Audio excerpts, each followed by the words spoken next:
take you live now to Cape Town. Supporters of the minimum wage bill passed by Parliament overnight say they are hoping it's going to lead to increased economic growth, but critics are insisting that a 20 rand per hour is simply not enough. Once implemented, around 6.4 million workers will see salaries increase.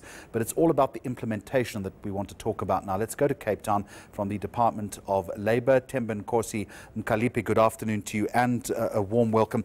Is there concern then about the smooth implementation and rollout of this? Is it going to be accomplished reasonably easily, do you think? We definitely sure it's going to be accomplished. We are busy polishing up everything that we need to do. We've in fact publishing regulations today for public comment in preparation for this. And our inspections are also, inspectors are being trained to be prepared to enforce the minimum wage, and we think we'll be ready. So what then, when you talk about things being polished and rolled out, what immediately needs to be implemented?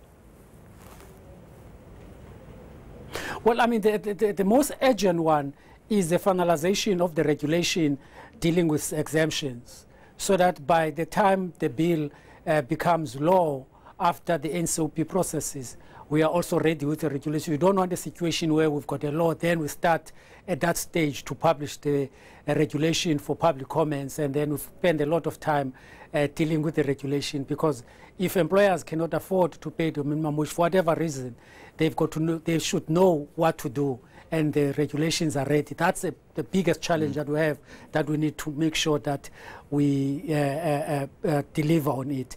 And the second issue definitely is going to be that our inspectors must be ready for those cases where employers don't apply for exemption and they don't comply with the law. And the third one is to make sure that the workers are aware that there is a minimum wage, that where should they go if they are not paid the minimum wage, what they need to do. And the employers should also at the same time know that there's an obligation on them to make sure that they comply with the law. How far then down the line, Mr. Mkalipi, are you with the finalization of those regulations for dissemination then? Well, as I've said, that regulations, we've finalized the draft. They are published today as we speak in the Government Gazette. They are out in the Government Gazette for people who want to comment, to make the comment, and they'll be given 3 weeks to comment. And they will then consider the comments that are made by all those that are affected. All right, I understand you now. Just in terms of the inspectorate, as far as this is concerned, you say you're training inspectors. Approximately how many inspectors will be involved in this exercise? Well, I mean, in total in the department, we've got in the region of about 1,600 inspectors. But remember, our legislation, all our legislation in the country, if you look at the Labour Relations Act, the BCA, you look at the Employment Equity Act, they are all on the premises that we've got stakeholders, we've got business, we've got labour, who must assist in the enforcement of the inspection. And therefore, we expect those social partners to come to the party to assist enforcement and inform the department, so that the department can spend time enforcing the minimum wage on those areas that are needed. We don't want inspectors to spend time and check companies that are not necessarily, would not necessarily not apply with the minimum wage. But Mr. Mkalipi, you're hinging this on a lot of expectation. You say to me, we're expecting those stakeholders to come to the party. What happens if they don't? Well, we will continue doing our job. If they don't, they will. I mean, that's a part of the process that we're in, to continue doing our job. But in terms of the number of inspectors, I mean, Jeremy, it doesn't matter how many inspectors we have.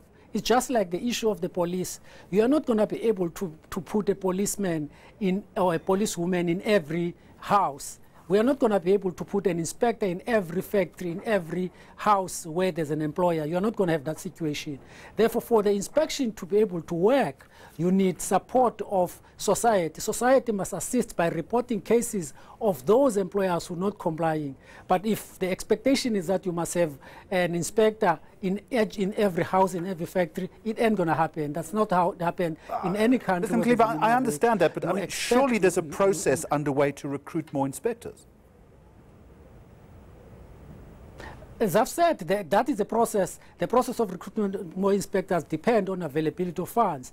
We've got to work with what we've got at this stage. At this stage, we've got 1,600 inspectors, and we think that those inspectors will be able to do the job at this stage. Obviously, I'm not ruling out the need to increase our inspectors, but all of that depend on availability of funds in terms of the fiscus. And what guarantee then has the department been given in terms of the allocation of those funds? At this stage, there are no guarantees, Jeremy. Remember, we must first implement and see where are the gaps in terms of. We don't think that there will be those gaps that you think that everybody think there will be gaps. We think that our inspectors are going to be able to enforce the law. Remember, the reason we went to the minimum wage is because precisely the regime that we had previously was complex. You had many minimum wages to enforce. Now we'll be enforcing one minimum wage, and we think that it's going to increase enforcement into a higher level. What about the sense that was expressed by some parliamentarians yesterday that this whole process has simply been rushed? Well, we don't think the process has been rushed. We have the 2-year discussion at NETLEC, 2 years discussion on the amendment. Therefore, if we've got 2 years discussing amendment, I don't understand where's the rush. The bills were submitted in Parliament last year in November. Parliament had a time frame set up in terms of finishing the process. They even went out and extended that time frame. Therefore, for us, there is no rush at all. There is, Mr. Mkalipi, a wide body of people, including the trade union SAFTU, for instance, that is vehemently opposed, or the Federation SAFTU that's vehemently opposed to this. They are warning today of the possibility of rolling strikes as a result of this. How does the department see that? Well, the process action is part of our constitution. Any organization that is not comfortable with government decision, in terms of our constitution, they are allowed to engage in peaceful process action. There's nothing wrong with that. And we think that SAFTU is wrong, that SAFTU has missed the boat, that the minimum wage that we've agreed on will affect, as we've been saying all over this time, more than 6 million workers are going to be uplifted in terms of their earning.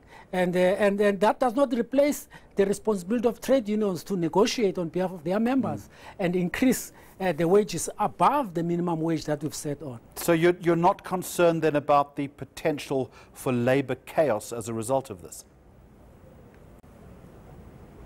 No, we're not concerned. Remember, we've also made changes in the Labour Relations Act to deal with if there's violence in terms of labour strike and all those issues. The Labour Relations Act, the changes that we've made, are not going to be able to deal with that. But we're really not concerned. We think that any party that wants to protest, they've got the right to protest as long as that protest is peaceful. We can't stop any party protesting because it's their constitutional right. And we're not worried unless they start indicating that their protests are going to be violent and they are going to be intimidating people not to go to work, then we'll be worried.